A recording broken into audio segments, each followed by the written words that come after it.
Hello, this is Bill Bullard with RCAF USA, the voice of the independent cattle producer in the United States of America.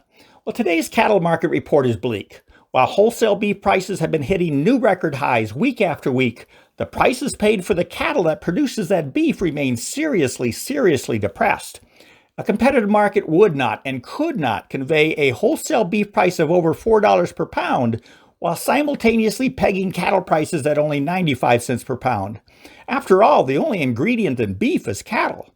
But those are exactly the prices that the U.S. cattle market is conveying today. So how can that be?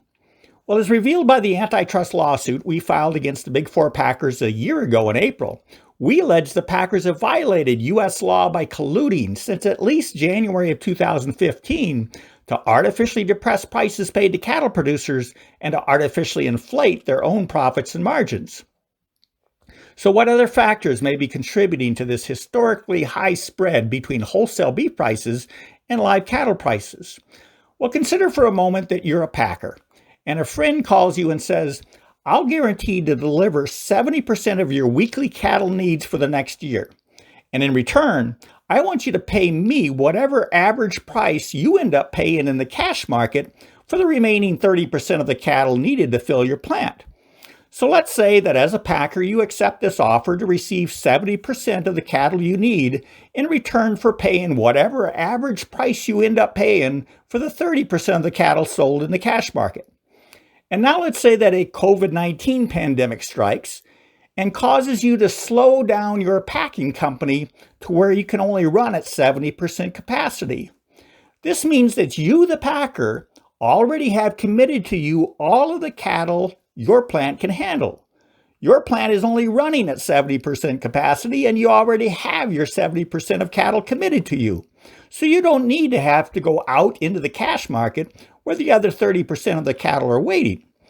But wait, if you already have all the cattle you need, then why would you even bid for any of the 30% of the cattle remaining in the cash market?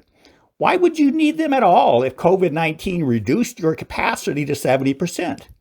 And the answer is you wouldn't bid on those cattle, and if you did, you'd likely lowball your bid with a serious discount because you simply don't need the cattle.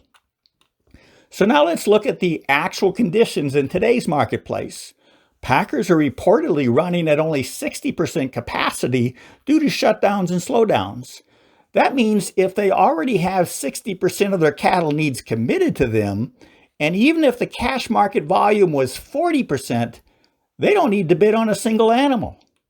And by not bidding, the price of the cattle sold in the cash market will crash.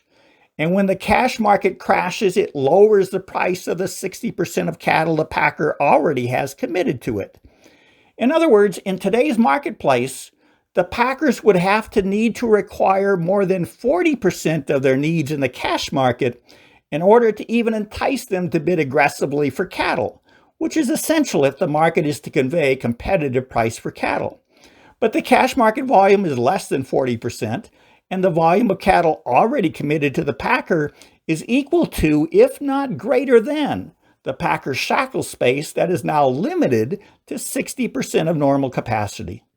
This is just one reason that RCAF USA is telling Congress that at the very least, the packers must be required to purchase 50% of their cattle needs from the competitive cash market. As the real-time circumstances of today show us, if the cash volume were any less than 40%, cattle feeders would continue not getting any bids for their cattle. This factor helps explain how a broken market structure can lead to a disconnect between live cattle prices and wholesale beef prices. In today's marketplace, any volume less than 40% drives the demand for live cattle to zero, which can cause seriously depressed cattle prices with no consequential impact on wholesale beef prices. Cattle producers on one end of the supply chain and beef consumers on the other are both being exploited.